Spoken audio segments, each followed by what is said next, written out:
everyone. Welcome to the Let's Do It Afraid podcast. How is everyone doing? I am doing all right. I was telling Yvette earlier that I was having some car trouble this morning, but I'm happy to be here and I'm excited to record this episode.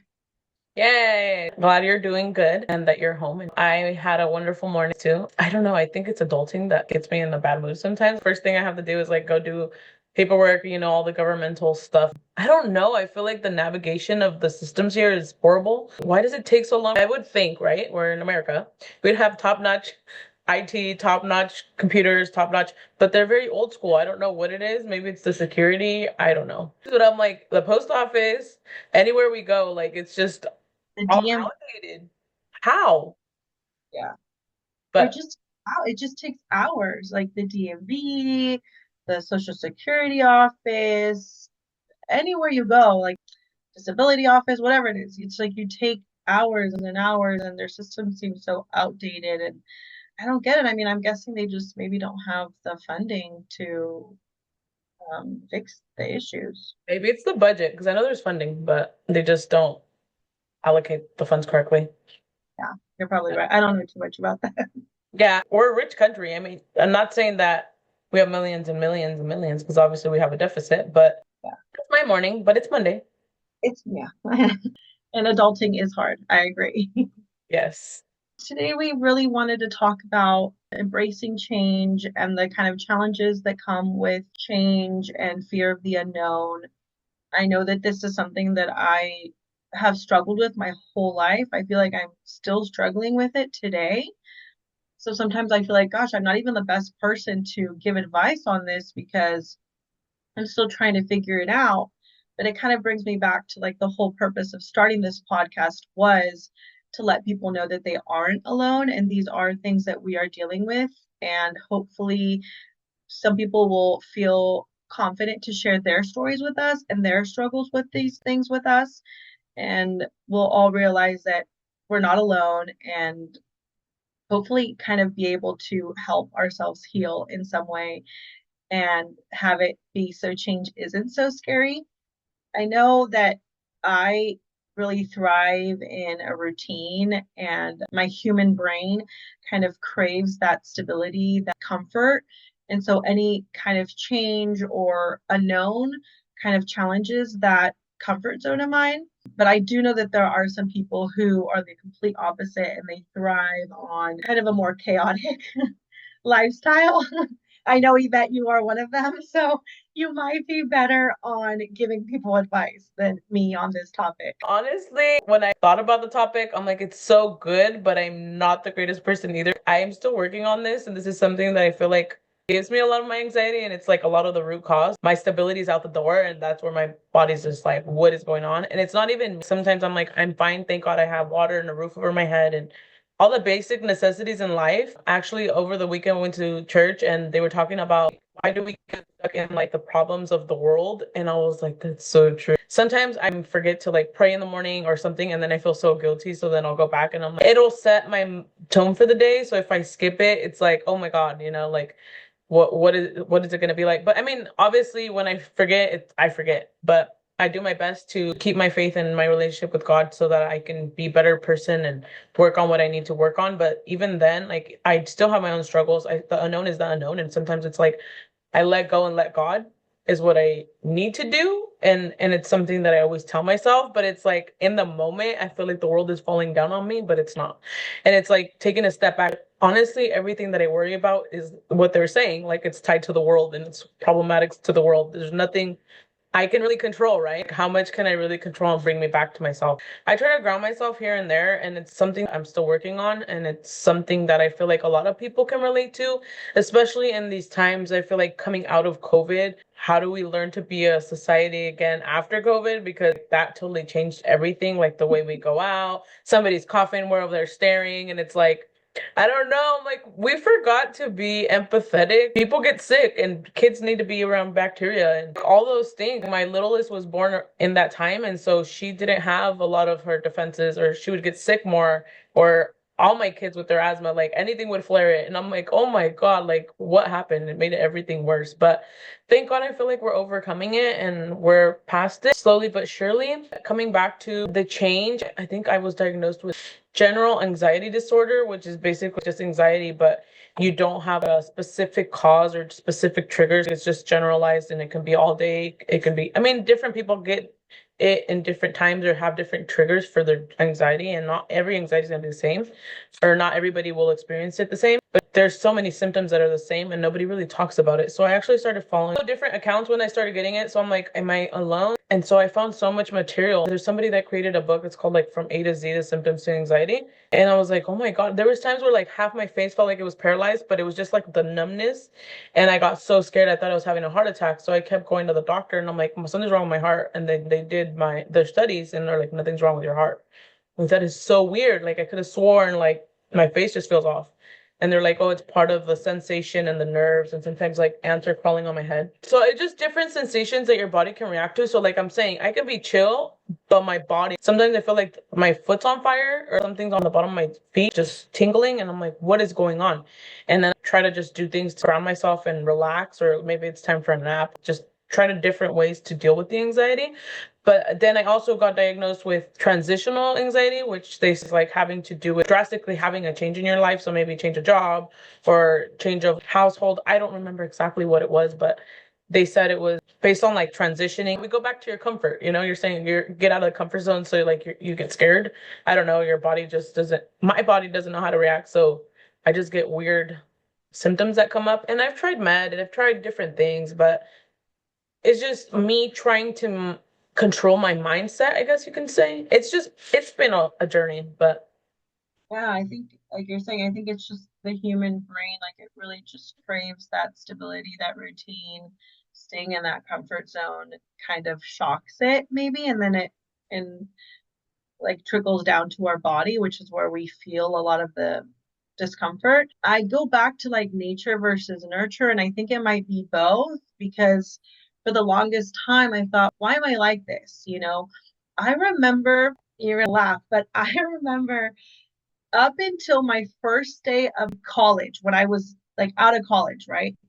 Every single year, I'm talking preschool, kindergarten, first grade, second grade, 12th grade, first year freshman in college, senior year in college, I would cry, like hysterically crying on my way to the first day of school.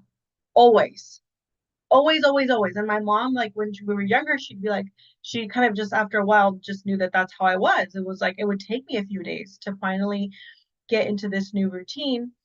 And even in college, like I would literally cry for like the first week of school every day, cry, cry, cry on my way to school. And so I was like, why am I like this? Like, did something happen when I was younger? Is it because of my parents divorced when I was really young? Is it because we moved around a few times when I was young? I don't know. But then I was talking to my older brother, and he's the same. I mean, not to that extent, but he also hates change. And then my brother, who's the one right below me, so younger, 3 years younger than I am, the same way. He does not like change. Like he doesn't like changing jobs, nothing like that.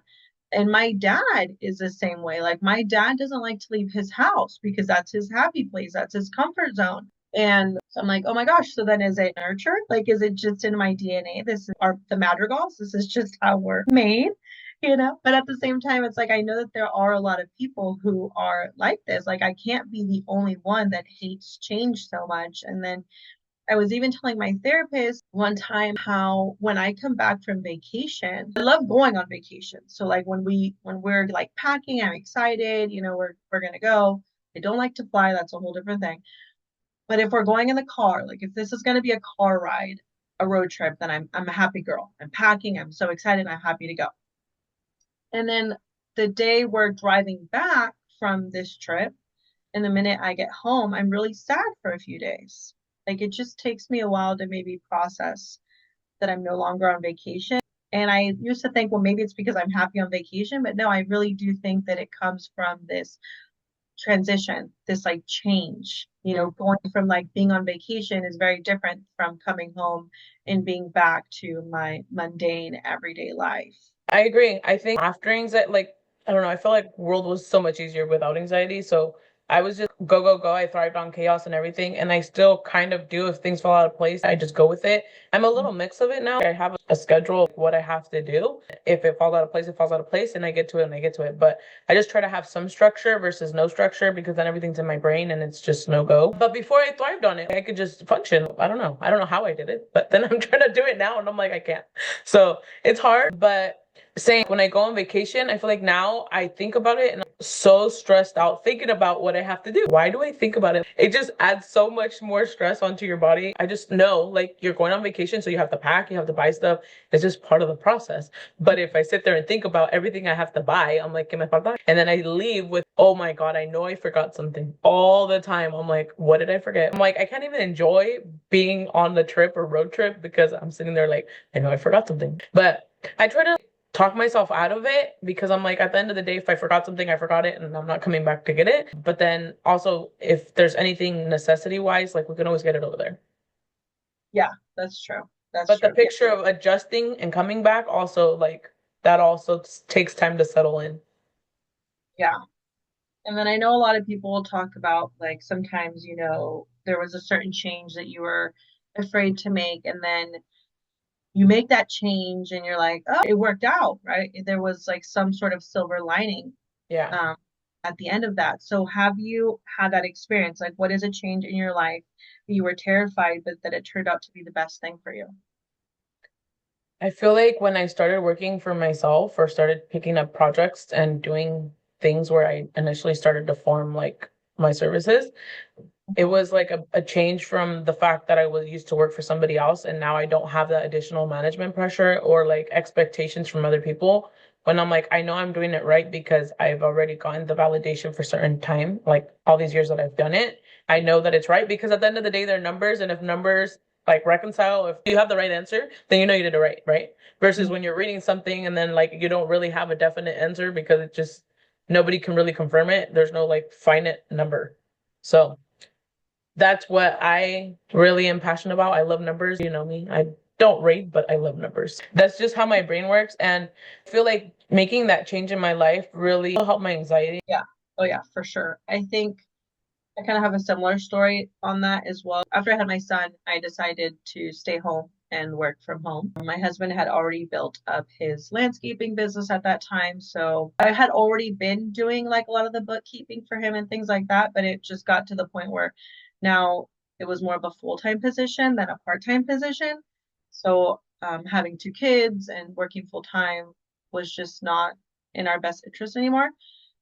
So I decided to stay home and work for him, and it was really scary. Like I remember crying about it a lot and just feeling a lot of anxiety, not knowing if that was the best decision to make.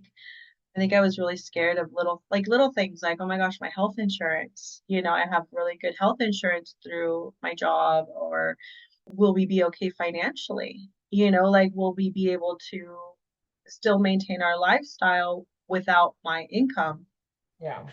And of course, it all worked out really good. I think, if anything, we, because I've been able to just focus on his business, it's helped it to thrive more, which has produced more income. So it's like we are doing a lot better probably now than we were doing when I was working for somebody else. Yeah. And also just having that, like you said, the flexibility of my time and being able to arrange my schedule has been the best thing. Also, as a mom, I'm able to take my kids to school and pick them up and take them to all of their activities. So it definitely turned out to be a big blessing, but it was really hard to make that decision for sure. I agree. I mean, it's not an easy decision, but at the same time, I feel like I need to keep my knowledge going because I did already have that under my wing. And I'm like, how can I help my community? Because honestly, at the end of the day, that's what filled my cup, being able to help others. And I can be a stay-at-home mom, right? But at the same time, my kids go to school. So what am I going to be doing for the rest of the day when they're at school besides cleaning the house? Because that's not my favorite thing to do for 8 hours, but it can happen. But Yeah. at the same time, that's not something that I look forward to do. And I feel like filling my cup is more involving like helping other people and explaining things that I already know and how can I make a difference in this world, right? With something that I enjoy doing. And that's what it ended up being. And I'm happy that I was able to do that. But at the same time, it is scary. The unknown can drive me down a rabbit hole. Yeah. For sure. I think that a lot of the times fear of the unknown or just not wanting to change can feel very paralyzing, and it can keep us in, certain relationships that don't serve us or certain jobs. Has that affected you in some way, like holding on to like a relationship that didn't serve you or a job? This can go into so many different directions, but the people pleasing aspect Hmm. of me like holding on to a relationship that no longer was there, me doing all the work, but then that person didn't make that time to be there. Also, with my work that I've started doing, I was offering free consultations. There are people that no show, no call, no nothing, like just went MIA.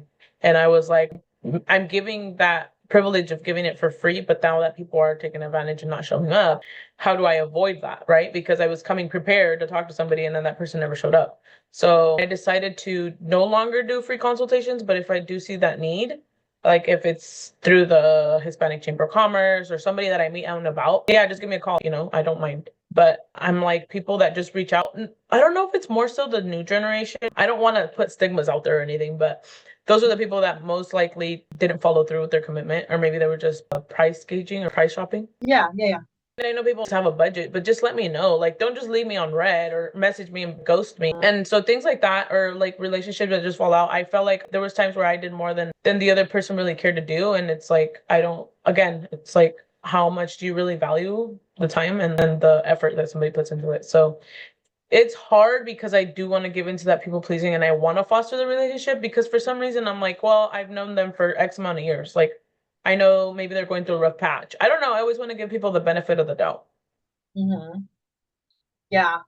Once again, it's this question when I kind of saw it or came across it, I was kind of like, how am I even going to necessarily help or give my opinion, because this is definitely something that I struggle with a lot. I've lived in the same town my whole life. I've been in the same relationship since I was 16, so that's like 21 years now. I feel like not necessarily feeling stuck, but just like not wanting to move out of my comfort zone has kept me in a lot of places, and definitely with certain relationships that maybe didn't serve me anymore. But just being so afraid of, I don't know, like being alone or believing, oh my gosh, nobody else is ever going to love me. Like I have to stay with this person forever. So it's like, I don't really know how people get out of those relationships that no longer serve them, because I feel like I'm still in the same boat. I mean, and not even just talking about my marriage, I'm not even really talking about that, but just like even with family members or friendships that maybe aren't the best for me, but because it's like that people pleaser in me, right? That just wants to hold on or give them the benefit of the doubt, or I'm kind of afraid to change even little things like friends and family. So can't change for your family, but you know what I mean? I Like did. it, I'm just kidding. yeah, like So sorry. it brings me back to like our episode with Ana Maria, where she was like saying, we get to hang out with these people, we don't have to, right? So Right.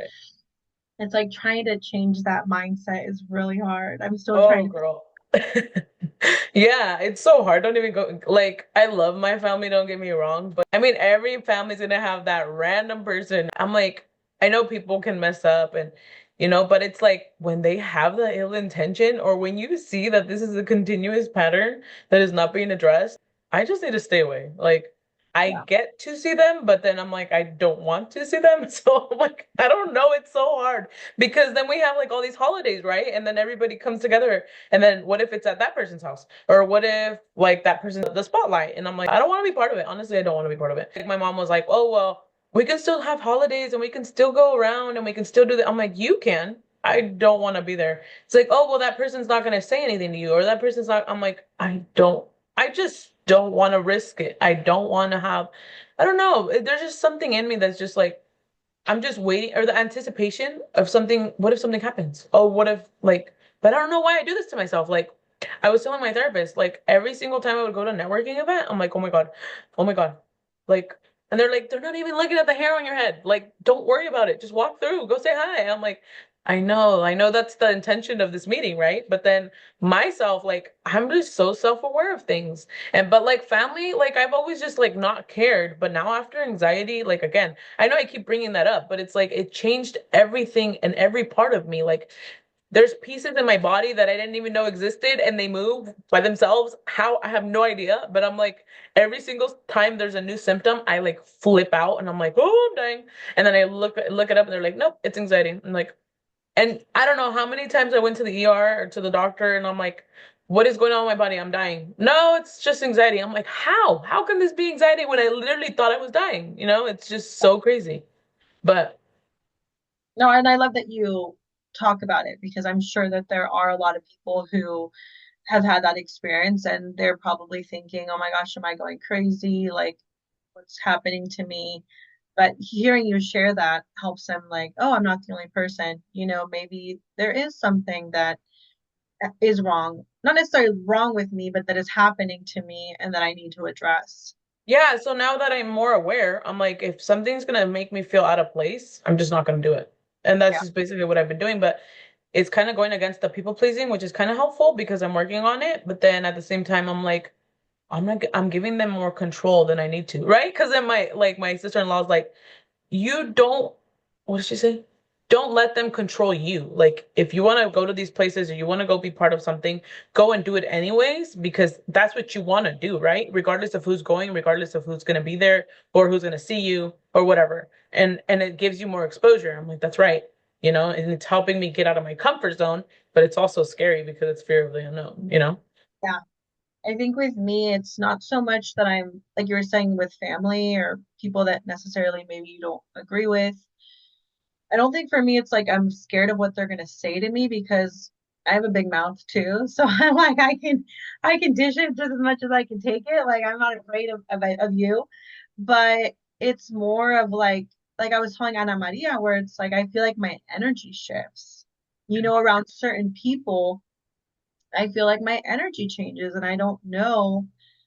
I saw this quote, somebody shared something the other day where it was kind of like I thought I was an extrovert because I was quiet around certain people or kind of withdrawn around certain people. But it was more of like the fact that I crave peace. And so if I'm around people that make me feel peace, I can be myself, right? Yeah. Hmm. And they shared this, and I was like, oh my gosh, that's me. Like if I'm around certain people, I might seem a little bit more withdrawn, more quiet, more in my head because that's kind of the effect that they have on me. They don't make me feel peace or safe. Hmm. But if I'm around people that I do feel safe around, then I can be happy and silly and goofy, which is what I really am. Yeah. I feel like that's very true. It just depends on who you're around and what your environment is like. And so again, after analyzing all these situations and environments, I'm just like, I'd rather not. Like, I'd rather just have memories with my kids or go somewhere where I'm comfortable. Like, instead of going to one family's house, I'm gonna go to another family's house, and I know I can be myself there, and I can do whatever I want. And I don't have to worry about like looks or whatever. Like, not that anybody looks at me differently, or not that, you know what I mean? I just do it to myself. A lot of it's in my head. But I'm just like, if I'm gonna go through that, like I'd rather just go somewhere else where I know I'm gonna be peace. Yeah. And is there anything that kind of helps you when you do feel like paralyzed from fear or the unknown that helps you to kind of get out of that situation? I just kind of put myself back into the present moment. Like I try to ground myself. That's something that will always like bring me back to myself. I'm like, just worry about what I have to do today and worry about it now. Tomorrow, pues Dios dirá. And that's what I try to tell myself because it's hard. Like as much as I want to be present, like I'm always in the future. I'm always like, okay, well, who's gonna do this and how are we gonna do that? And this is what's like we're leaving on vacation and who's gonna feed the dog when we're gone and just a million different things. But I mean, it's all settled down now and all of that. But it's just something that I just try to remind myself, like stick to the moment and worry about what we have to do right now because that's all we can control. Yeah, my therapist says that a lot. Like just kind of ground yourself, be in the moment, take little steps, control what you can control, and then, tomorrow comes with its own troubles, right? So it's like, why are Yeah. we about tomorrow? And of course, like you said, I mean, it's easier said than done, but that is also probably the only thing that helps me is kind of like saying I can't control everything and I just have to focus on what I can control today, right now, and the rest can just wait or we'll figure it out when that day comes. Yeah, exactly. That's exactly like you took the words out of my mouth. Like that's exactly how it works. And it can always be harder than what it really is, or it can be like I try to tell myself too, like it could be worse. So I just try to think about like what I'm in right now, and somebody else could be wishing to be in my situation and not going through what they're going through. So it's just, I mean, it's sometimes we all have a battle to fight, and it's easier said than done. But again, it's just bringing ourselves back and remembering that tomorrow's another day. That's one thing that I always live by. Tomorrow's another day, one day at a time. Because there's times where I can feel my body going through so many things, and I'm like, okay, well, maybe I do need to go on meds, or like they're just like I'm in desperate mode because like all these symptoms, and I'm like, I need to go take medicine. But then my mind's like, if I take medicine, what if I die? If I take medicine, like what happens to my nerves? Because for one medication that I did take, it did give me like I was losing sensation in my hands and I freaked out. And I'm like, yeah, long-term effects you can never know. So Yeah. it's scary. And then the next day, I remember like I wake up with all this energy, like a brand new day, and like nothing ever happened. So then I'm like, okay. So I was thinking, oh, what if the morning was fine, but what if I would have started my medicine yesterday? And then I think a lot of the meds you don't know until like certain amount passes. I think for the first one that I ever took, I think she said 6 weeks. For this last one that I just took, I don't know how long the period was for like to take effect. And it did help me, but it scares me sometimes because I'm like, I feel numb. I feel like a robot. I feel like I don't have feelings. So it's like, I was like, I don't know what's worse to not have feelings and then worry about other stuff. Like, I don't know. Like, I still worried. And it's like, Hmm. I don't know if it's the worry of health anxiety and like the effects that it's going to give me down the road, or just like helping me get by and be able to be functional. But I'm already a functional anxiety person, so it's hard Hmm. because I forgot what Anna I had talked to Anna before, and she told me I was a functional freeze mode is what I was on with anxiety, which means that I can go on with my day and get things done, but I still have the anxiety. And so you're Not functional. like a functioning alcoholic. I guess. Yeah. Because she said that when she would get it, there was times where she would have to lay in bed, which is like the freeze, and you would not be functional. And I think I had that at the beginning when I first had my panic attacks. It took me literally like 2 weeks to stop sleeping so much and Hmm. come back to my functional mode. But I mean, it's hard. I'm just like dealing with it day by day and seeing what works. And so I did take medicine again. I don't know. I don't know what's worse. So I had talked to my doctor about it. She's like, "Well, do your research, see how you feel, and if you like, here's your prescription. Whether you decide to take it or not, like it's up to you. But if you feel you need it and you're desperate, go ahead and do it." And so that's what I ended up doing. But at the same time, I'm like, she said I could wean myself off, or like just decide for myself because I told her like my previous therapist had told me, like, the one I was doing group therapy with. He's like, "Oh, you need it because you've already done all the therapies that we had available, and now I want you to go on medicine." And I'm like, "You didn't even ask me how are you feeling. Like, what are your thoughts?" I'm like, "Why does he just tell me, hey, I have to take it?" And so that's what I asked my Kaiser therapist or my Kaiser psychiatrist, and she's like, "Here's the medicine. These are the effects it can give you. Look everything up and decide for yourself." And I'm like, "Okay." So basically, like, it's hard when you get different opinions from different doctors too, because it's like, who do I listen to? What do I do with my Yeah. body? You know? Yeah. So. Yeah. I know that. I mean, I've never taken medicine for anxiety. I've never been diagnosed with anything like that. And I don't think that I've never experienced the things that you've experienced, like the numbing or anything like that. But of course, I do think I get just like normal, I don't know, everyday anxiety. But I do know that there is a lot of, I don't know if it's like a stigma or a fear of taking medicine. But a friend told me one time that it's kind of like if somebody said I had, I don't know, a heart condition, right? And they're like, if you don't take this medicine, your heart can stop and you can die, right? Yeah. So I don't think if I was in that, I think in that moment, I'd be like, oh my gosh, of course, like give it to me, I'll take it. Hmm. But it's like for some reason, when it comes to things about mental health, we aren't as open or there's a lot more stigma around it. Like it's not as easy as like, oh yeah, just give it to me. Like everyone's always worried, like, oh, but what if I don't know, like what if I get addicted to it and then I'm Yes. on it forever, or what are the long-term effects? But so I have noticed that a lot of people, you don't have those stigmas when it comes to things from that are like, I don't know, like visibly present in your body, or I don't know if like if it was cancer or anything like that. I don't think people would be as hesitant to take the medicine. But I definitely understand because with, with my son right now, we're trying to see if, get him on some sort of treatment plan, but we haven't even talked about like medicine or anything like that. But I've already started kind of thinking about it. Like, what if they do tell me that he needs to take medicine for like ADHD or ADD? Will I be as open to him to take it? I don't know because I was I just thinking do, of that. yeah, yeah. Like I get kind of, I have those same fears, like, am I making the best decision for my child? Because I do think that there are kids that learn differently, and that's okay. Yeah. And I wish that it was more of an approach to like, how can we cater to these different learning needs Mm-hmm. than, oh, let's just give them medicine because they're not learning the way other kids learn, you know? Mm-hmm. I feel like that we have to go out of our way to make things happen. You're right. Like if I were to have a heart condition, obviously give me all the meds, give me everything because I don't want to Hmm. die. But Yeah. when it comes to mental, I'm like, I feel like I can do it. Like I'm already functioning, I'm thriving, I'm working, I'm doing whatever I need to do, right? And so it's like Hmm. I know I have a capacity to do it, but then like I don't need them. You know what I mean? Like I can be self-sufficient in some ways, but then also the stigma. Like when you're taking medicine for you're gonna die or for something that you have, you don't have that extra societal stigma, you know?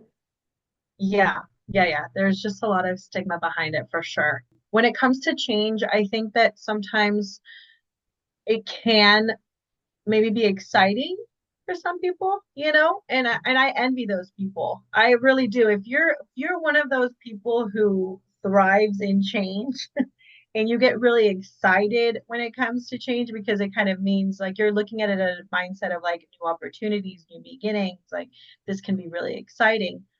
Please, please email us or comment in the comment section or, you know, let us know how you do it and how it works out for you because I really do envy those people and I'd love to talk to some of those people and just like know their ways and how maybe they look at change differently than we look at it, because I think we're looking at it as a, oh my gosh, it's scary, it's unknown, it's terrifying, it's paralyzing. But they're looking at it in a totally different, through a totally different lens, and they're really excited about those changes. So I would love to meet some of those people. I need that in my life, but it's like Yeah. I think what happens with me personally is like my brain always goes to the wrong direction. Like it goes negative instead of positive. And so I'm going worst case scenario. What if this happens? And what if this happens? And I'm gonna like my stability's out the door again. So it's like I Hmm. think that's where my brain goes, but then it's like, no, you have to take the risk. Like, how did you start doing business for yourself? You had to take the risk and you had to Yeah. take the leap of faith. But it's like how much does it take to get there? So that's kind of like when I did the poll online where it was like, how long do you wait before you take your leap of faith? Yeah. Like some people can waste half their life and not do what they want to do and then take that on later on in life, which is really crazy to me because it's like we literally are our own burden and we're our own hurdle. So we Yeah. need to get out of that mindset and see the opportunities that we have before our eyes. And didn't you say that the majority of the people said it took them more than a year, Yeah, correct? Yeah. correct. So it just kind of brings me back to I think a lot of people are on the same boat as we are. Hmm. And like I said, I would love to meet the people that kind of look at it through this really exciting lens because I think it would, and I think kind of like, I don't know, when I think about it, I'm like, maybe my husband's kind of like that, because he's really not afraid of any kind of change, Yeah. like he was really young when he came into this country. He didn't speak the language. He only had two of his siblings here. And it was like he was not afraid. He was like, screw it, I'm just gonna do it and see what happens, So maybe I do have somebody like that in my life, and I just don't talk to We him just enough. look the wrong way. Yeah, I need to have a heart to heart with my husband tonight and just really Right? like pick his brain about how he does it That's because what I was literally, you just gave me so many ideas. Like, I have so many, like my parents or my husband, same thing. Like, yeah. they're so resilient. My grandparents, like, Hmm. how do you just keep going? I know my grandma's gonna be like, pues no tuve otra opción, like, Yeah. valió madre. I'm sorry. Yeah. That's what he says. Yeah. Yeah. I love that man. Yeah, no, but it's true. Like some people are like that. They're just like, fuck it. Like I'm just gonna go for it. I Yeah. can do this, I there's Hmm. no other to them there really is no other option or any other alternative where it's like our brain goes to what's the worst that can happen. Yeah. Which brings me back to like our episode with Hillary where she was like, we need to stop saying what's the worst that can happen and say like Yes. what's the best that can happen. Yes. And I Yes. think that those people do look at it through those lens, like what is the best that can happen? What opportunities are going to be opened up for me with this change? And we're not seeing it that way. We're only looking at the negative. So maybe we need to start making a list of pros and cons and realizing that there are some pros to change and that area of unknown uncertainty. I agree. I hope this helps someone. I hope that they feel like they are less alone and that there really are a lot of people out there that are afraid of change, but sometimes beautiful things can come out of change. Like Yvette has said, there's been some beautiful things in her life with change. There have been some beautiful things with my life with change. Even, when I think about my kids growing up and how every age is sad because I'm like they're growing up, but at the same time, it is really exciting to see the humans that they're turning out to be and having like a different relationship with them, right? Because I think, the relationship that I had with my daughter when she was 5 is very different than the relationship that I have now that she's 17. And it will be very different from the relationship that I have when she's 30. So it's like even that little change, even though it can be really sad, is also something that I look forward to and will be very exciting.